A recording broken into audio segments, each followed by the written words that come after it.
Olá a todos e todas, eu sou Matheus Rios, sou psicólogo formado pela Universidade Estadual de Feira de Santana, UFES, e atualmente estou fazendo mestrado na Universidade Federal do Rio Grande do Norte, UFRN. Também sou militante do Movimento Nacional de População em Situação de Rua e atuo nos núcleos de Feira de Santana, na Bahia, e, e no Rio Grande do Norte. O objetivo deste vídeo é conversarmos um pouco sobre a psicologia social. Para isso, vamos dividir a apresentação em 5 partes. Na primeira, vamos falar do desenvolvimento histórico da psicologia social no continente europeu. Na segunda parte, falaremos quais as transformações que essa psicologia enfrenta ao chegar nos Estados Unidos. Na terceira parte, vamos abordar a psicologia social no território da América Latina. Na quarta, vamos expor sobre a psicologia social no Brasil e, para finalizar, vamos falar dos campos de atuação das psicólogas e dos psicólogos. Bem, pessoal, não é difícil perceber o quanto que as nossas instituições educacionais remetem todos os processos de desenvolvimento históricos ao continente europeu. Na forma colonizada de concebermos a história, a Europa é o berço da humanidade. Mesmo sabendo disso, vamos situar o início da psicologia no continente europeu e esperamos que vocês entendam o porquê. Muitos de vocês já devem ter ouvido falar de William Wundt, correto? Ele é considerado o pai da psicologia experimental enquanto uma ciência independente. O que muitas pessoas não sabem é que Wundt também desenvolveu um extenso trabalho de psicologia social. Normalmente, quando se fala nos cursos deste trabalho, é de uma forma muito superficial. Bem, o título do trabalho é A Psicologia dos Povos, em uma tradução livre do alemão. Nele, Wundt sistematizou sobre os estudos sobre as religiões, os costumes, a linguagem, os mitos e a moral.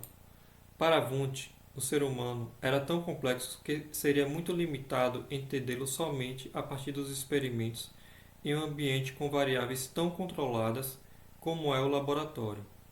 Por isso, por 20 anos, de 1900 a 1920, Wundt se dedicou a estudar o ser humano a partir da análise da vida histórica dos povos, através desses elementos que eu falei anteriormente, e que são inerentes a todas as sociedades humanas.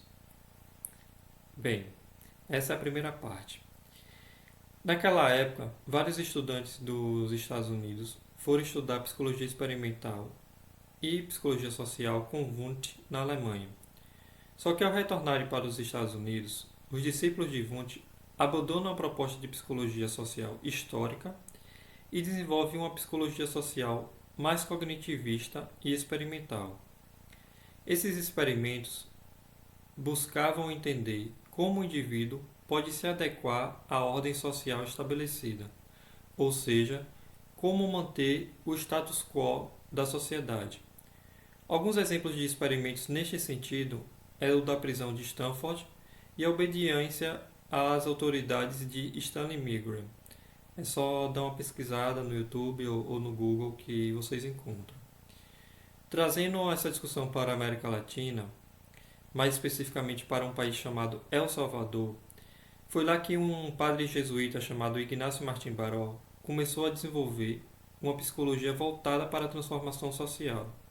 O que motivava Baró era a leitura de que as desigualdades existentes nos países latino-americanos estão na base do sofrimento dos povos do nosso continente. Com isso, Baró desenvolve a psicologia da libertação, uma psicologia comprometida ética e politicamente com a luta pela eliminação das injustiças sociais. Essa é a forma de psicologia social que nós conhecemos como sociológica. Como características dessa forma, nós podemos citar o interesse pelo coletivo e pelas comunidades, a praxis que visa a transformação da ordem estabelecida, a incorporação das culturas populares, a participação social, a opção pelas minorias oprimidas e pelos movimentos sociais. Assim, algumas das tarefas propostas pela psicologia da libertação são assumir a perspectiva do povo, aprofundar o conhecimento de sua realidade e se comprometer criticamente com os processos que dão ao povo mais poder para definir sua existência e seu destino. Neste cenário da América Latina, nós vamos destacar o Brasil. A sociedade brasileira é marcada pelas profundas desigualdades existentes no nosso país.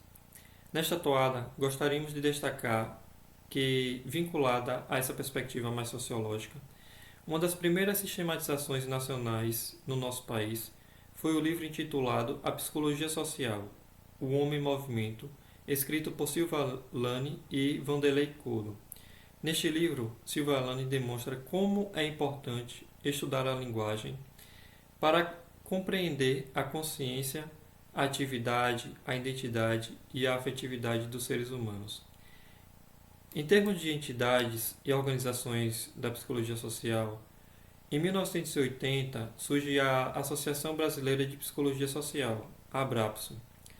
Nesse sentido, a ABRAPSO constitui como um marco importante para a construção de uma psicologia social crítica, histórica e comprometida com a realidade concreta da nossa população. Seu principal objetivo é congregar pesquisadores e estudos e produções que adotem uma perspectiva crítica, ou seja, adotem uma postura de questionamento e tentativa de modificação das relações de dominação existentes no Brasil. É importante destacar que atualmente no Brasil existem dezenas de pós-graduações, tais como a da UFRN, UFBA, URGS, UFC, UFAL, e revistas que publicam sobre a psicologia social nesta vertente mais crítica. Aqui nós podemos destacar a revista Psicologia e Sociedade, Estudos de Psicologia, da UFRN, e Polis e Psique, da URGS. Por fim, vamos tecer algumas considerações sobre o campo de atuação das psicólogas e dos psicólogos sociais.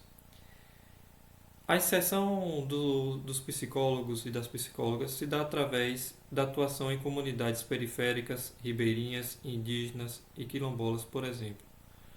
Um campo de sistematização desses estudos está na psicologia comunitária, um dos braços da psicologia social. E, nesse sentido, os trabalhos de Marisa Monteiro têm grandes contribuições a dar. Os psicólogos e psicólogas também podem trabalhar em movimentos sociais e ONGs do terceiro setor, como é a proposta da psicologia popular. Eles podem ainda atuar através da participação social como membros dos conselhos e fórum. Quem tiver interessado ou interessada, eu sugiro que dê uma pesquisada no Centro de Referência Técnica de Psicologia e Políticas Públicas, o CREPOP.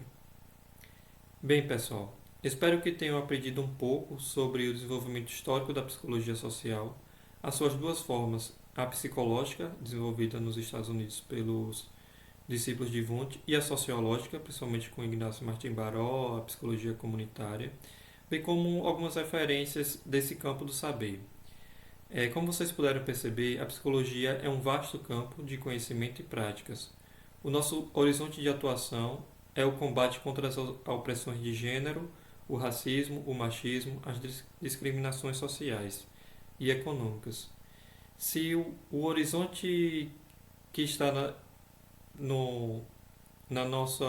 se o nosso horizonte é por uma sociedade mais igualitária e mais justa, econômica e socialmente, nós vamos continuar caminhando. Um forte abraço a todos e todas.